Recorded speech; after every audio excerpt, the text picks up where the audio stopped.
మత్తయి సువార్త 12వ అధ్యాయం. ఆ కాలమందు యేసు విశ్రాంతి దినమున పంట చేలలో పడి వెళ్ళుచుండగా ఆయన శిష్యులు ఆకలిగొని వెన్నులు త్రుంచి తినసాగిరి. పరిసయ్యులది చూచి, ఇదిగో, విశ్రాంతి దినమున చేయకూడనిది నీ శిష్యులు చేయుచున్నారని ఆయనతో చెప్పగా, ఆయన వారితో ఇట్లనెను, తానును తనతో కూడానున్న వారును ఆకలిగొనియుండగా దావీదు చేసిన దాని గూర్చి మీరు చదవలేదా? అతడు దేవుని మందిరములో ప్రవేశించి యాజకులే తప్ప తానైనను తనతో కూడా ఉన్నవారైనను తినకూడని సముఖపు రొట్టెలు తినెను. మరియు యాజకులు విశ్రాంతి దినమున దేవాలయములో విశ్రాంతి దినమున ఉల్లంఘించియు నిర్దోషులైయున్నారని మీరు ధర్మశాస్త్రమందు చదవలేదా? దేవాలయము కంటే గొప్పవాడిక్కడనున్నాడని మీతో చెప్పుచున్నాను.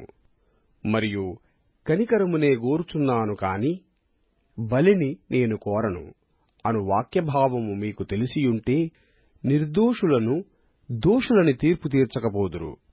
కాగా మనుష్య కుమారుడు విశ్రాంతి దినమునకు ప్రభువయ్యున్నాడనెను.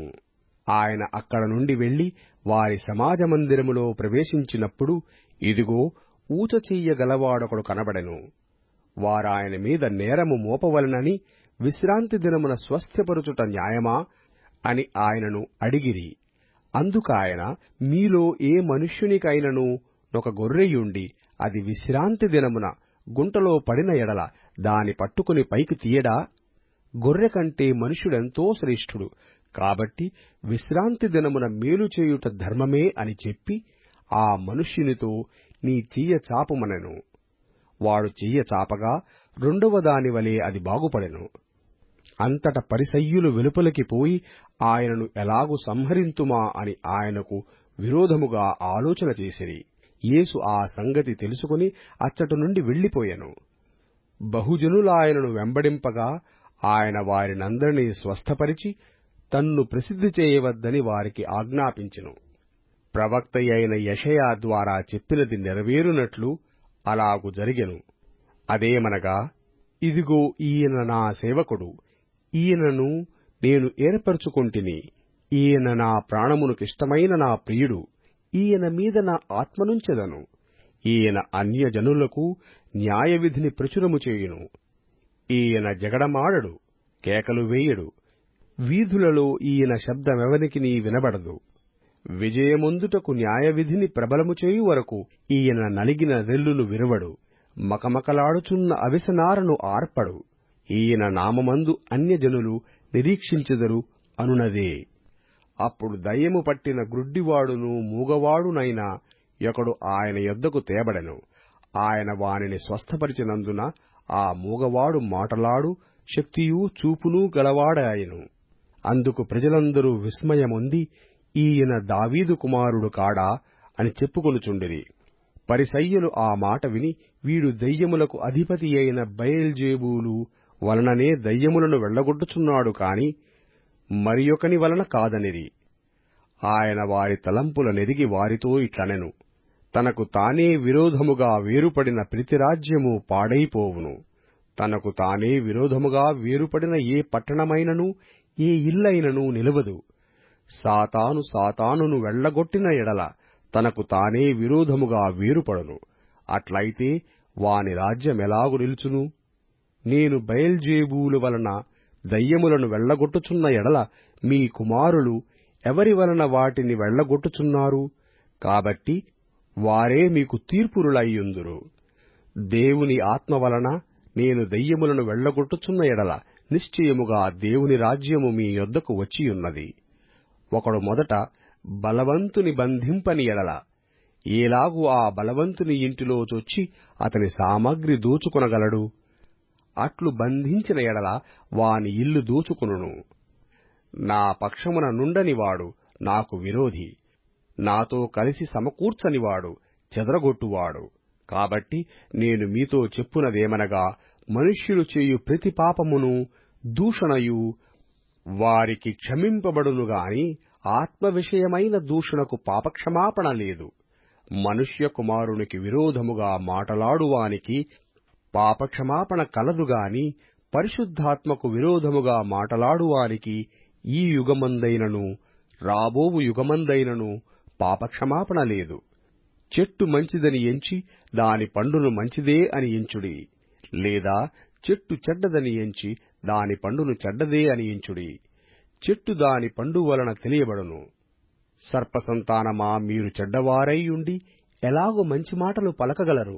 హృదయమందు నిండియుండు దానిని బట్టి నోరు మాటలాడును గదా.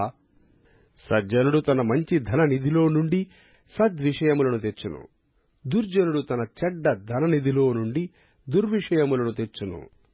నేను మీతో చెప్పునదేమనగా, మనుష్యులు పలుకు వ్యర్థమైన ప్రతి మాటను గూర్చియు విమర్శ దినమున లెక్క చెప్పవలసియుండును. నీ మాటలను బట్టి నీతిమంతుడవని తీర్పు నొందుదువు, నీ మాటలను బట్టియే అపరాధివని తీర్పు నొందుదువు. అప్పుడు శాస్త్రులలోనూ పరిసయ్యులలోనూ కొందరు, బోధకుడా, నీ వలన ఒక సూచక క్రియ చూడగోరుచున్నామని ఆయనతో చెప్పగా, ఆయన ఇట్లనెను, వ్యభిచారులైన చెడ్డతరము వారు సూచక క్రియను అడుగుచున్నారు. ప్రవక్తయైన యోనాను గూర్చిన సూచక క్రియయే గాని మరి ఏ సూచక క్రియైనను వారికి అనుగ్రహింపబడదు.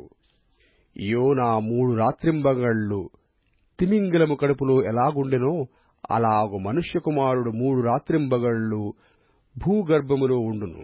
నీనెవె వారు యోనా ప్రకటన విని మారు మనస్సు పొందిరి గనుక విమర్శ సమయమున నీనెవె వారు ఈ తరము వారితో నిలవబడి వారి మీద నేరస్థాపన చేతురు. ఇదిగో, యోనా కంటే గొప్పవాడు ఇక్కడ ఉన్నాడు. విమర్శ సమయమున దక్షిణ దేశపు రాణి ఈ తరము వారితో నిలవబడి వారి మీద నేరస్థాపన చేయును. ఆమె సొలొమోను జ్ఞానము వినుటకు భూమి అంతముల నుండి వచ్చెను. ఇదిగో, సొలొమోను కంటే గొప్పవాడు ఇక్కడ ఉన్నాడు.